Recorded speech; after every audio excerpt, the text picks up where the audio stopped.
Vancouver recap, day 1 going into day 2.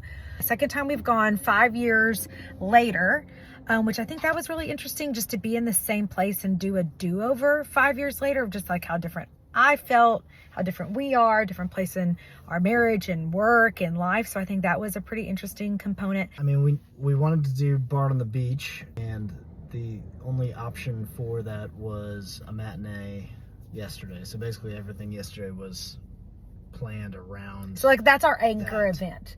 I also knew that you would not want to wake up super early to do anything in town, so I didn't really plan anything in the morning and just left it available for us to go to Granville Market if we wanted to, or do something else if we wanted to. So what Drew will do is pick sort of an anchor event, like one thing in the day, and then options for the rest of the day. It's a good balance of having something to do, not too much to do, because if you put too much to do on me, like every hour planned, I will revolt after about one day, maybe one morning.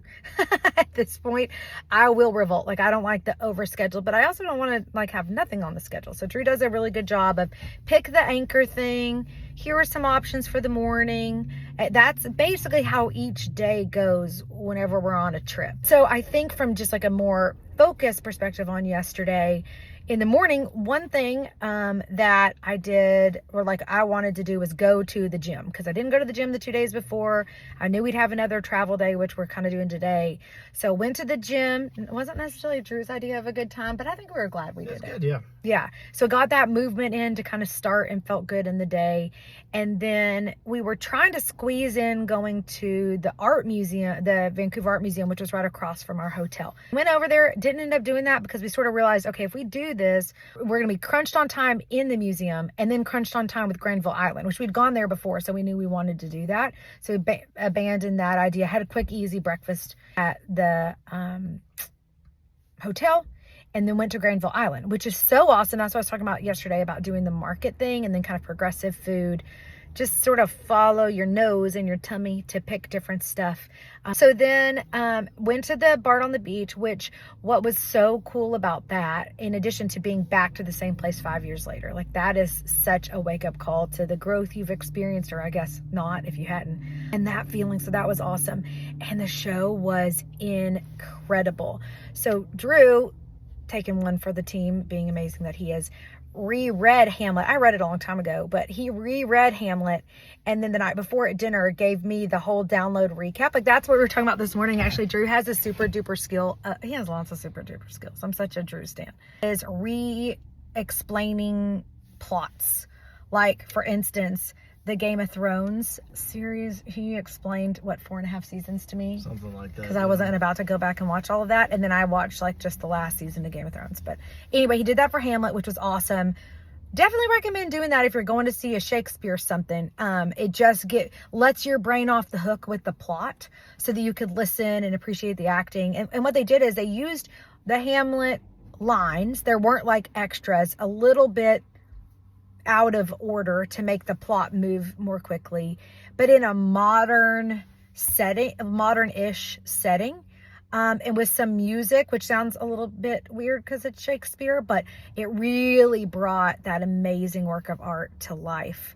And I don't know, just being a part of, Hamlet's been presented on stages since, I don't know, hundreds of years. I'll have to just double check. A long time. And to be a part of that tradition and watch it again in Canada. And it's down by the Canada. Oh my God, Canada's the best. Down by the water. So it's very fresh and nice air. And look, we've got like sweaters and scarves. So it's kind of 60s highs here right now. So that was really awesome. And then Carice's friend lives in Vancouver, or is from here or something. Anyway, gave us this awesome recommendation for Bao Bay. High-end-ish Asian fusion. Was so good. The best thing there was this chili oil, I guess they make in-house, and I went a little ham on the chili oil. My tummy's kind of hurting me today paying the price for that, but it was really good. And then, okay, fast forward. So we go back. This was kind of a fun thing too at the end of the day. Oh, we ate really early. We could only get a reservation there at 5:45, which is 7:45 Central, like, to be fair.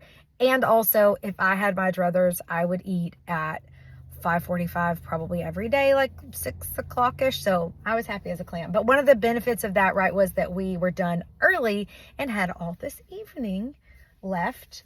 We wanted to have a couple glasses of wine, but we also didn't want to sit in our kind of small hotel room. So we wanted to sit in the hotel bar, which is beautiful. It's really super nice, like all this wood and pretty chandelier and just real schmance. Yeah, stitch. But we also wanted to read our books, so that's what we did. Yeah. And the staff wisely sat us out of the way of the other paying customers so that we could just sit in the corner and read our books. Yeah, there was this like awesome little area. It's like, oh, let's go back there. And I was kind of like, I don't want to go back there. I want to sit on these comfy couches. I don't know. Then we go back there and it was like, oh my God, this is the best thing ever. It sort of felt like a cozy library room. We had quite the setup. So we got to read our books for a couple hours. And just kind of chill. Like, to me, that is primo. You eat and then you have a while before it's time for bed. But as soon as I go on vacation, everybody wants to eat at 8 o'clock at night. I don't want to eat at 8 o'clock at night. You're not done till 10 or something. You're just come home and go straight to, no matter what time I get home from something, I'm taking an hour or so to chill out. It doesn't matter if it's 2 a.m. I don't care what time it is. I'm still going to take an hour or so. So I'd much prefer the whole thing to start a little sooner than that. So that's the recap on yesterday.